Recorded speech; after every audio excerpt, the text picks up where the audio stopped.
Well, hello, everybody. Welcome back to our second week in this series where we're diving into characters in the line of Jesus. We're diving into Noah this week. Connor, trivia question. What does the name Noah mean? I have no puns available. Yeah, Noah puns. Oh, there you go. You're so close to saying it. Yeah, you need to brush up on your ancient Hebrew there, bud. So we're going to dive into Noah. Apologies for those that are listening like live as we're kind of releasing these. I wrote these back when I was too nervous to make people read too much. And so I cut it off halfway through chapter 9, even though Noah goes through chapter 9. I think I just didn't want to talk about certain stories with my small group. Jared now is like, oh yeah, we're gonna read that. So you can feel free to read all through chapter 9. And the answer to the trivia question that all of you are shouting at home is rest. Noah means rest. I think it actually says it. Well, not his chapter 5. His dad named him Noah, saying, "This one will bring us relief from the agonizing labor of our hands." So I recorded a bonus video yesterday where I talked about the names of all the people. So when I release that, you'll get to see that. Is that where you told us what his name meant? Yeah, so you haven't got to. to. I haven't seen yet. Everybody else is like, Connor's in the last episode, but you haven't seen Connor it. doesn't watch his videos. It's not been out yet. Yeah. All right. So let's start off this week. We're going to jump into personal application. And so we can each share just one personal application as you read these passages. What kind of stood out to you is like, what do I take from it? And Asha, why don't you take it? One of the ones that we put down was like for us, like faith is required to please God. And yeah, I don't really remember why we put that on there, but I'm looking up Hebrews 6 or Hebrews 11:6. It says, "And without faith, it's impossible to please Him. For whoever would draw near to God must believe that He exists and that He rewards those who seek Him." And 7, okay. Because by faith, Noah, being warned by God concerning events as yet unseen, in reverent fear constructed an ark for the saving of his household. By this he condemned the world and became an heir of the righteousness that comes by faith. And so like mine was faith is what saves us. That's from that same kind of passage. It's like if Noah didn't have faith in God, he wouldn't have built that ark and he would have been swimming with the fishes. Yep. And I kind of like, especially the phrase Asha came with, faith is required to please God. That kind of stood, when you said that, I was like, whoa, because we live in 2025 where people don't want to hear phrases like that. They're like, but I'm a good person. And Connor backed you up with some Hebrews there and is like, faith is required to please God. So mine was along the same vein. Be obedient to God and not the world, because the world gets you drowned. Yeah, literally. Literally. Oh man, that was good. I'm gonna giggle about that for a while. Good. All right, there's probably a lot to talk about with Noah, and so I don't really know where you guys want to start, but I did want to get those personal application things kind of out there. That's how I kind of run small group, is I just randomly pick a spot for us to talk, and when you have a larger group, that discussion can go on for a while. But yeah. So why don't we just kind of go to our notes and questions, thoughts, and wonderings, either about Noah specifically or the whole flood story. What do you guys? I think I remember back when we were reading this, we read verse 2 where it says, "The sons of God saw the daughters of man were attractive." And then later in verse 4 it mentions the Nephilim were on the earth in those days. And so Asha asked, were the Nephilim the sons of God or those like the children? And I'm like, uh, good question, because I couldn't tell you. I know that they were tall. They're Right. giants. Giants. But I don't know if Nephilim refers to the sons of God or the sons of God. It would refer, yeah. So what this is the Bible doesn't just give you, and here's what you want to know. It's like, Mhm. yeah, we're just going to sprinkle a little here, and we'll pick up that kind of story later. And you're supposed to kind of connect these ideas and think about it. And so this is introducing what will later come up in other stories, or the giants, um, all the way through to King David, where they're Mhm. killing the last of the giants. Mhm. Um, so when it says sons of God, this is, it could just refer to sons of God, like we're humans are sons of God, or one Mhm. interpretation I've heard is like you could say sons of something is like a category. So like sons of God would be like heavenly beings, like that sort of type. Not that Mhm. they are gods themselves. Um, and so I think most people read this as um, a evil done by heavenly spirits. Um, Even though it doesn't call it out as evil, bringing up the Nephilim is connecting that to an evil act. So Hmm. I think there's also language there that's reminiscent of the fall of Adam and Eve, where I think I mentioned these guys, you'll see this come up a lot. They saw, just like how Mhm. Eve saw the fruit that it was good, Yeah. those sons of God saw the women that they were good, took for themselves. So you see that same language. It's the fall story, but just That from the means heavenly it all beings. starts with the first look. You guard your eyes. Guard your eyes. Yeah. Um, Now opens up an interesting question that I thought was going to come up later, but so here we have the introduction of the Nephilim, followed by the story of everybody on Earth getting wiped out, Mm. but the Nephilim show up later Mhm. stories. And so that opens the question for, okay, when it says everyone was wiped out, is that literal or just like it was a big flood, Mm. Mhm. Like a local flood. local flood? Yeah. That's one um, theory because the Mesopotamian plains are known for flooding. Um, and there's multiple flood stories in other cultures as well. So this is probably some historic event, some massive flood. Um, um, or did you guys see that Noah movie that came out? Yes. Did you see that? I hated it. I've only seen bits of it. It's like that's weird. The little rock giant Yeah. things. Was that supposed to be the Nephilim or No, I think they just didn't want to have the build montage for the literal hundred of years. mm. Mhm. And so they said, we'll give them helpers. I don't know where that came from.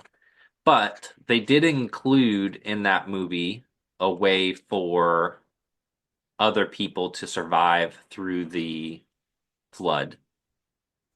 I think they had somebody sneak on board of the boat in that movie. Okay. Okay. So that's That'd be another a long that actually comes from Hebrew interpretation. Some people theorized, people snuck on. So those are your options for, that'd be a long time to hang on to the side of a boat. well, I But think they snuck in, yeah. but because that's not just the Nephilim. You also later will be introduced to the people, they're called the Cainites, like descendants of Cain. Mm-hmm. And so it's like, but wouldn't Cain's descendants have been wiped out?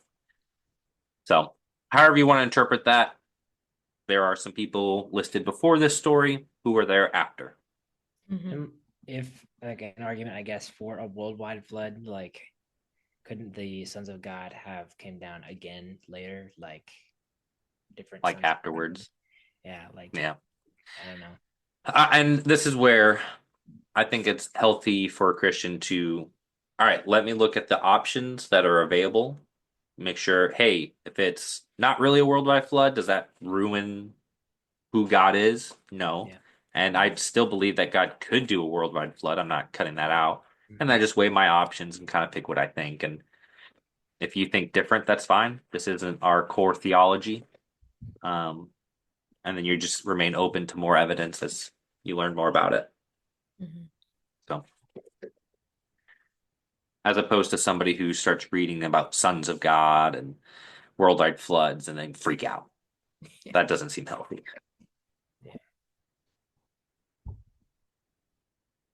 I think the thing to take away from reading this, aside from like, was it worldwide or local, was what God saw, like, which is the wickedness and his reaction to it. Mhm.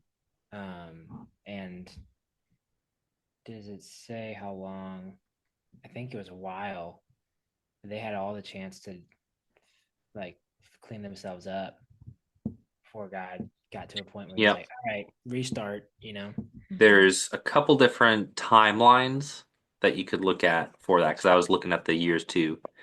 Um, you've got it introduces Noah, says he was 500 years old Mhm. just before chapter 6, and then when he's 600, that's when the floods come.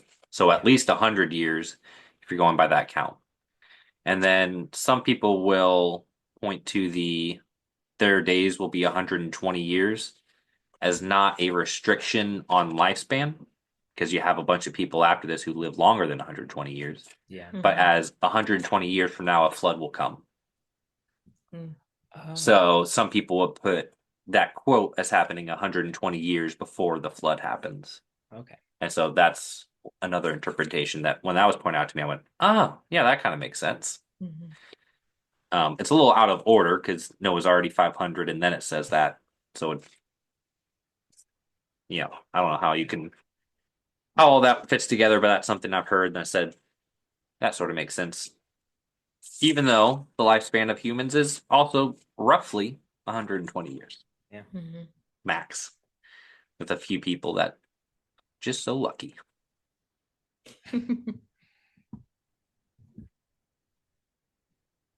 I'll be satisfied with just living 100 and then going to sleep and then I'm just go. That's just hit my triple digits. Yep. Yep. That's the way to do it.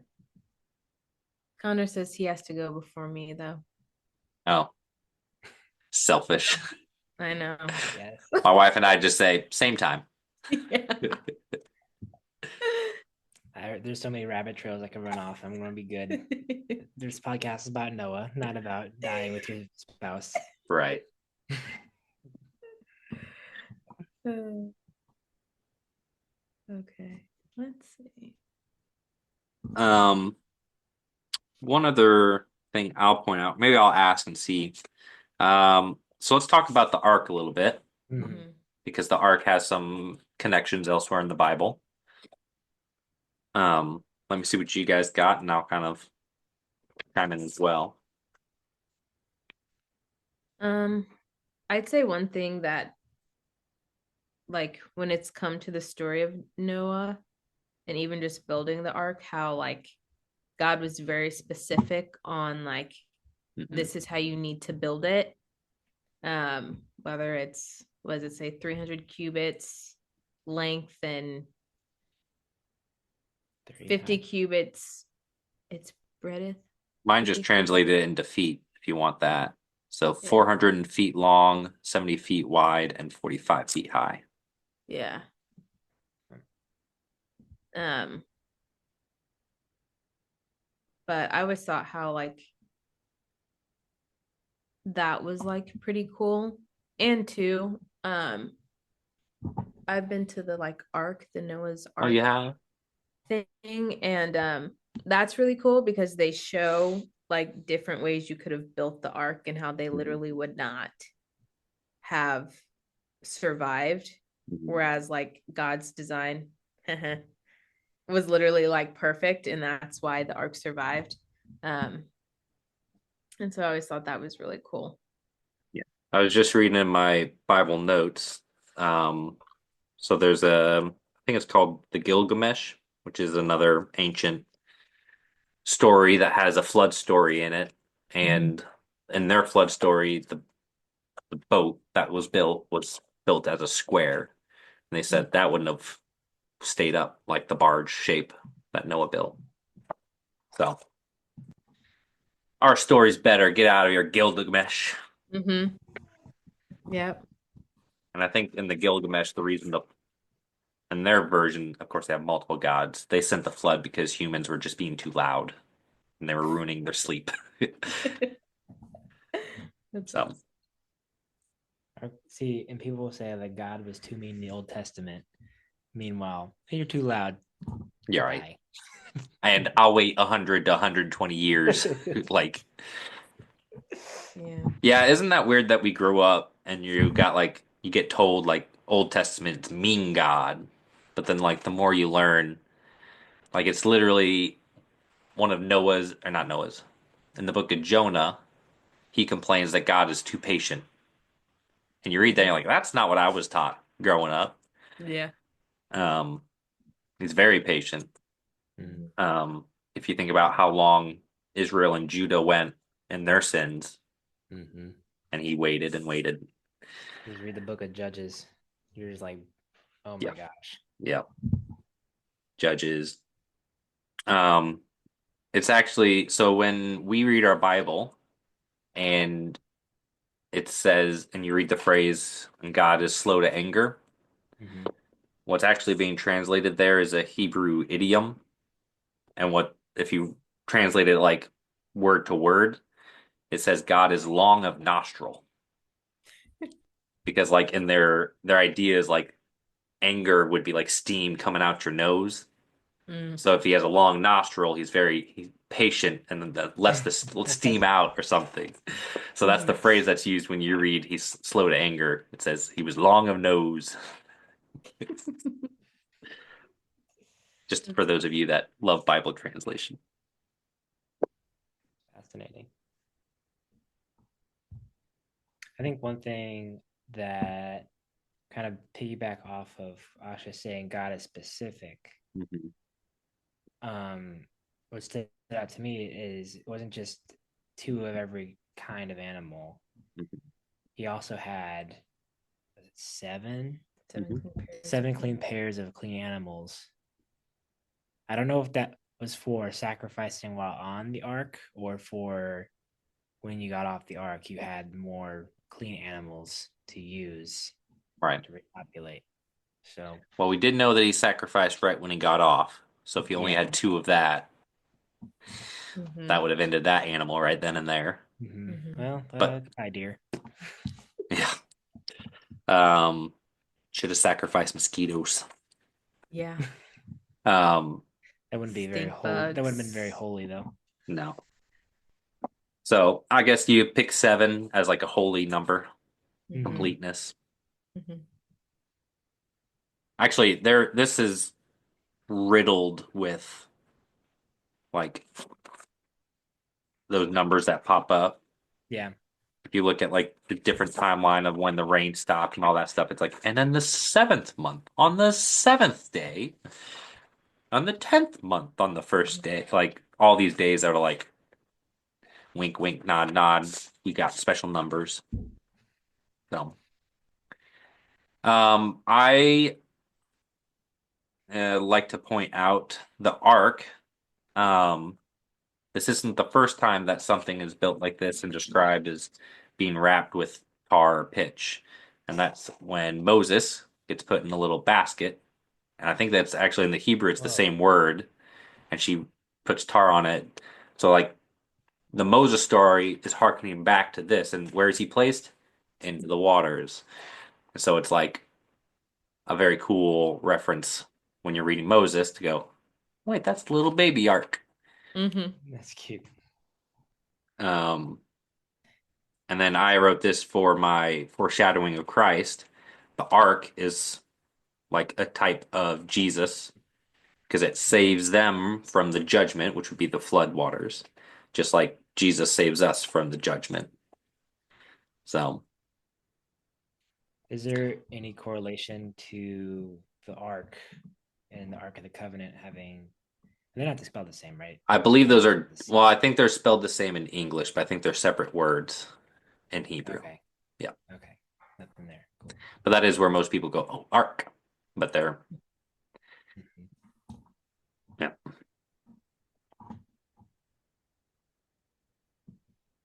Well, cool. So we get the flood. And then we get a bunch of stories. The water recedes. Lord makes a promise that he won't do that again. It's funny. He promises that he won't destroy the earth with the flood again. And then in other accounts where there's like, say, Sodom and Gomorrah, he'll mention it like a flood of fire. It's like, I didn't flood it with water. Yeah.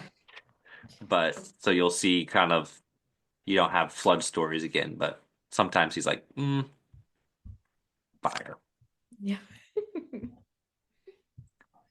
Fire and brimstone. I think I'd take the fire over the flood of water. Yeah. Make it quick. And so speaking of Sodom and Gomorrah, that would have been quick. Like archaeologists have like found well, geologists and archaeologists have found evidence that that area experienced a meteor. So like they're like, oh no, something. And what happens with meteors if they're powerful enough, they don't actually get down to the ground, they actually explode above the ground. And it just like, I mean, the shockwave just decimates everything. And then the land gets filled with all these mineral salts. And so all that salt is just kind of draining into the Dead Sea. So that's why nothing grows around there. Do you think like a fragment came and got Lot's wife and she turned to a pillar? There you go. It was just a little pillar of the... Can't prove that, but there you go. So I like that, you know, modern day, like this was fairly recent that people are like, hey, here's the evidence. And so that's awesome that like still to this day we're uncovering like, hey, however, whether you take like the Bible is true or not, it's clearly when it's talking about Sodom and Gomorrah referencing something that happened and there's memory of it.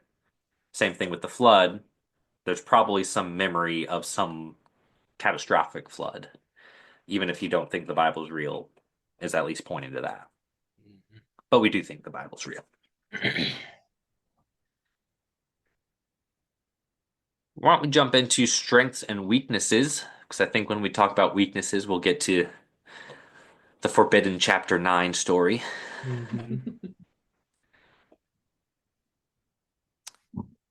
I feel like you can't mention his strengths without mentioning why God chose him to be the one building the ark. Is because God called him a righteous man. So he was, I don't know. In reading Genesis 6, it didn't say, let me go back. It said something about the Nephilim, and then it said, I will blot out man whom I've created. Did it say that the world was...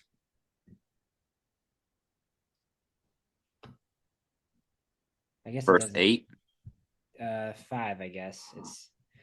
I guess he's not blotting out the world because of the Nephilim. I think it's that and other things. Right? Yeah. There's sort of an implication that like, okay, so I didn't mention this earlier. What the Bible's doing is it's connecting the Nephilim with the bad stuff that humans are doing by themselves. So it's not the Nephilim's fault, but they're definitely connecting those two ideas together. Yeah. Because in other cultures, they would be like Babylon, they would be describing their kings as partly divine. Yeah. And so, and they're viewing that as a good thing. And so the Bible's sitting here and it makes this kind of jab like, yeah, that's kind of the problem. So you see, there's actually, it's kind of cool. I mean, most people I don't think are going to dig into a bunch of other ancient scripts and other stories. But if you like that sort of thing, Bible Project talks about that a bit to draw a kind of comparison of at the time this was being written, what were other ideas going around. And so it draws light to certain things and why it's phrased in the Bible. So, like, if you look at the creation story in Genesis 1, and it talks about when the sun and moon are created, it doesn't say sun and moon. It's like, and I'll create lanterns in the sky or lights. One will be great and one will be lesser. It doesn't say sun and moon because the Hebrew word for sun and moon, or the Aramaic, whatever language it was, that would have been the name of one of the deities of the Canaanite culture. So they didn't want to use the name just to describe the sun, and so they just used like, there's some lights up there, just so that no one would be confused and think that the sun's a god. Like God created smaller gods. Right. Yeah. So they didn't want that confusion, so they said there's a greater light and a lesser light. And so when you understand kind of their culture and where they're at, that explains why they would use a certain phrase like that.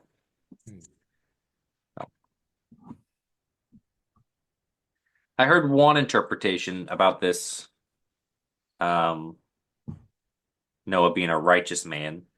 And when I read it in my Bible version, it didn't really come across, but maybe some others it reads a bit different. But some people interpret Noah may not have been like the greatest guy, but he was righteous in his time. Like compared to everybody else, he's all right.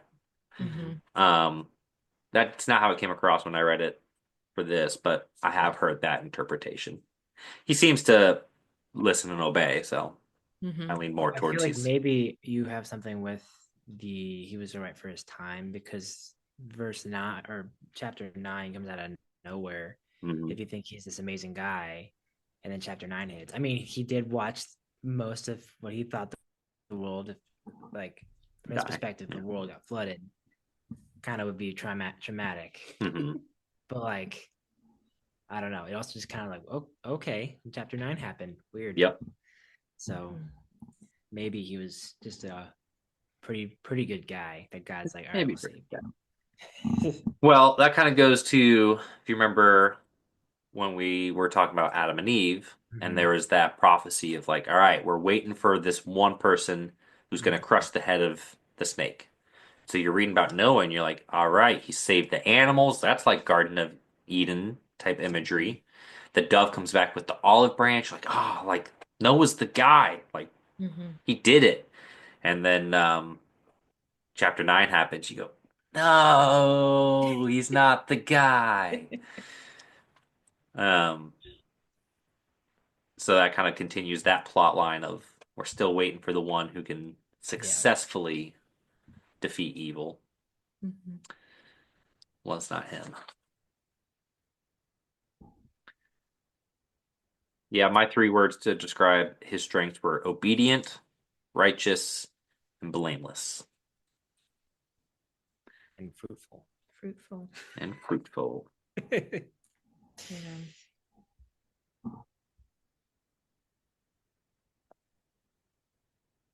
you want to talk about the weakness? No? Okay. Well, he liked his wine. He made wine pretty quickly after the, the flood. Priorities. Get his land. Unless he saved some. Right. Plants a vineyard, makes the wine. I guess. This is a great opportunity to talk about how the Bible teaches things. The Bible doesn't sit there and tell you drinking's bad, but it is full of stories about people doing dumb stuff when they've been drinking. Yep. So you read between the lines, you go, oh yeah, don't get drunk. So that's one way that you need to be interpreting the Bible. And that's where you get people who come to the Bible and they're like, see, Abraham had multiple wives and Jacob had multiple wives, so polygamy is okay. And you're like, did you read about their family dynamics and how bad that was? Clearly don't do that. So, yeah. All right, let's talk about the story.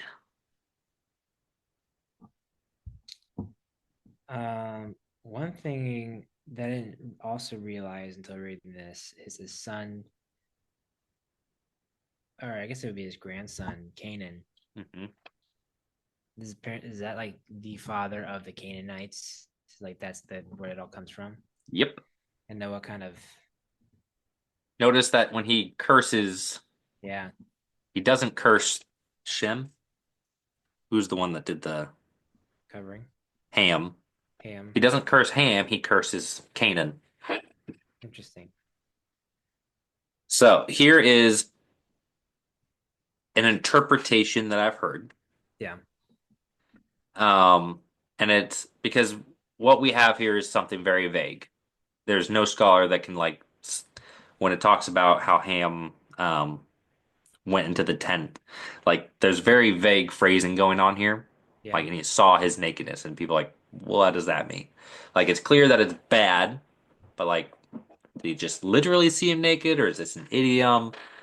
Um, the interpretation that I've heard that I kind of think makes more sense is elsewhere in the Bible, a man's nakedness could be a reference to his wife. And so Ham coming in and seeing his father's nakedness while he's passed out drunk could be reference to him not doing anything with him, but with Yeah. his wife. And that In might which be case Canaan would be that child. gotcha. And so he's cursing that lineage as a possible interpretation of And that. like of going through the flood and then seeing his son do that, which is kind of probably loosely or maybe even closely tied to some of the stuff that God flooded the earth. It's like, Right. hey, dude, we Yeah. just went through a worldwide flood. Yeah. What you up been doing here, For bro? that, yeah. Yeah. So I feel like that makes a little bit more sense, at least, than like blaming somebody for looking at you naked when you're passed out drunk. You know, Right. that like Yep. then like if that's the interpretation, then what does the two other sons covering? So they would be walking backwards so they wouldn't see Noah's wife and covering her up would be the. So anytime it says Noah's nakedness, it'd be referring to Yeah. his wife. And so they would cover her up would be the interpretation. Okay. I'm not the expert on Interesting. all the language stuff. That was a way I've heard it kind of read. And I went, oh, that's one of those things. This does not affect our theology about Christianity. Yeah. So it's okay, that's interesting. I might kind of hold on to that until someone brings more evidence, and I don't have to throw out the old interpretation, but sometimes it's nice just to kind of refresh it and look at it differently. And see. Yeah. And then like if you think about the line of Canaan, like the Canaanites, they were into some weird stuff too. Yep. I was like, there's definitely a possibility of that. Like, yeah. So. We'll be there will be two more stories that we read in this series. No. One more story, but we'll reference the other one twice. That's reminisce. I'm a liar. Two stories that reminisce about this moment. Mm-hmm. Can you think of any off the top of your head? What other moments were similar in this situation about drunkenness and sleeping with and all that sort of language? Feel like David was just adultery, but David Abraham comes to mind. Does Abraham? Getting close with Abraham. Was Isaac? So Lot. Oh yeah. I bought that out of my memory. Oh, yeah. I didn't. Just read that. Yep. Shocked me. Yep. I'm like, that's one of those times where you're like, well, this was not taught in Sunday school. Like, why would you teach that in Sunday well, school? no, I know, but like in the way that you remember as a kid, like I feel like to me, this whole thing has been like, oh, like this is a completely different way of how I remember it. Mm-hmm. And reading Lot's story, just kind of bad. Sorry for that jump cut. We had a computer issue, but we were just wrapping up talking about everyone's favorite book, part of the Bible, Lot and his daughters. Mm-hmm. And I'm gonna hold back because there's something actually really cool that through this study I'll point to that, but I don't want to spoil it. So we're gonna come back to that story later on in the series, and then you'll be like, oh. So, but it is very reminiscent of this with Noah and Ham. What an unfortunate name. Very unfortunate Ham. Oh, you know what? It could have We, been cool like Kevin Bacon, but he just got Ham. you know, funny thing about names. So in Genesis, when it's going through Cain's descendants, Mhm. it talks about one of his descendants named Nimrod. Yeah. And when Wasn't he like pretty good though? and that's the thing. He was a really good hunter. And so why in our culture do you call someone a Nimrod? Why is that an insult in our culture? And do you know why that became an insult in our culture? Because of PETA? Because of Bugs Bunny. No way. And What? he called Elmer Fudd, okay, Nimrod, referencing like the hunter, but sarcastically. And now Oh, it's an insult because that's Bugsy a very Bunny. that is a That's cool like Yeah, line. I know. play on words. They totally changed the meaning of that word. Ugh. Mm, Yeah. So Warner Brothers have ruined They have the ruined the name. Bible partially. Unbelievable. Heresy. And so to combat that, if and whenever we have a son, we will name him Nimrod Hmm. Your track to record's not combat gonna it. give you a son. No. All right. I think that is everything about Noah that I've got. Anything else for you guys? No, I think so. I think we're also good. Very cool. Um, One thing, this was actually in the bonus video that I did, but if you go with the age of all the people in Genesis is a literal age, Mhm. Noah was alive at the same time that Seth was alive. Seth being Adam's son. Okay. And Lamech, who's Noah's dad, was alive at the same time Adam would have been alive. Wow. Wait. So Hold on. Adam So lived Noah's long dad enough. Adam would have lived long been. enough So that are by you the time you saying got to Lamech, Noah's dad, he was alive and he could have just talked to Adam about. so are they related? That's the whole lineage from Adam all the way through. Okay. But if you say okay. Okay. Because they Okay. lived so long, Yeah. they would have all been alive at the same time. Family reunions been wild. Oh man, crazy. And then who's the person that lived the longest? Isn't that Jared, right? No, he was No. second. He did pretty good. I don't know if he was second, but he was the father of Methuselah. Methuselah. Yes. I was He like, lived 969 years, couldn't be Didn't me. get 1,000. not quite 1,000. And if you actually look at the year he died, it was the year of the flood. Wow. At What a least, good God he served, man. yeah. Did he die because of the flood? Maybe he died and God said, "All right, time for the flood." He's gone. I don't know. But that's He just was gone. Let it people that did loose. the math. They pointed out, hey, if you look at the years, he dies the year of the flood. So Mm. very interesting stuff. You guys will enjoy that bonus episode. I'll try to have it out Do you, tomorrow. do you think God slowed down the aging process of people back then? Like, if you look at 100-year-old, You're like 20. they look kind of like they've lived 100 years. What would a nearly 1,000-year-old Thousand-year old. like? If you're going with the literal interpretation, then you would say the genetics were really strong. They Yeah. had long telomeres, is what I think they're called, the ends of DNA that kind of Um, wear out. So you would say they were just, and it's not like every human. I think the Bible's kind of hinting like just this group of humans lived this long. Um, that, yeah, they were just kind of blessed that way. Mm. But you get to Abraham and Isaac, and I mean, they're all blind by the time they're in their hundreds. So yeah. Obviously, the aging wasn't great by that point. Mm-hmm. When you look at other ancient cultures and their stories, when they're talking about their line of people, when they give their ages, they're like, and he was 40,000 years old. So the Bible's really tame compared to others. Yeah. So only 900. Only 900. That'd be the worst. Yeah. It'd be so long. I mean, if I was still active and healthy, I'll live as long as I want. I got another 400 years till retirement.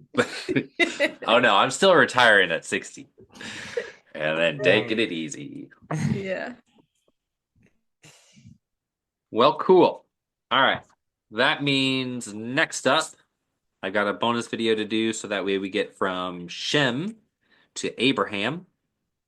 And then Abraham, then we get to read a lot. We'll do Abraham, Isaac, Jacob, and then Judah. When I did this with my small group the first time, I didn't tell them like this was the lineage of Jesus. I just said we're doing character studies. Oh. And so then when we got past Jacob, and then we didn't do Joseph, but instead we did Judah, they're all like, why would we do Judah? It's like, because we're following the line. Mm-hmm. That's what I told them. I'm like, oh, that's cool. So, wasn't the plot twist you were hoping for? Not quite. Just like, okay. Yeah. Judah is actually one of my favorite stories. Okay. So, we'll get there. All right. Thank you all for joining us. Let us know in the comments if you've got any questions. Subscribe and share with a friend. We need to grow. If we get 50 more subscribers this week, Connor's gonna shave his head. That's the second time. Trust me. There's this kid that I work with. He should shave his head, and I told him if he'd do it, I'd shave my head in solidarity. Then I looked at pictures of bald people, and I was like, never mind. I don't know. How about a buzz cut? Well, we'll see. I mean, 50 subscribers is more than doubling my subscribers. You know what? Here's what would happen. Kaylee would convince all of Mason's baseball team. Do it, Kaylee. Subscribe. Do it. And then I'd have to. I'm not doing it. They you heard it here first, everyone. I'm gonna cut out the part where Connor says I'm not doing it, and there you go. But if you do it, then you can grow your hair back out, and it'd be even. But I'm already trying to grow my hair back out. But why not just buzz it all off? It's even, and then you just let it grow. I think that's a good plan. All right, enough about hair. Thank you guys. We'll see you in the next video.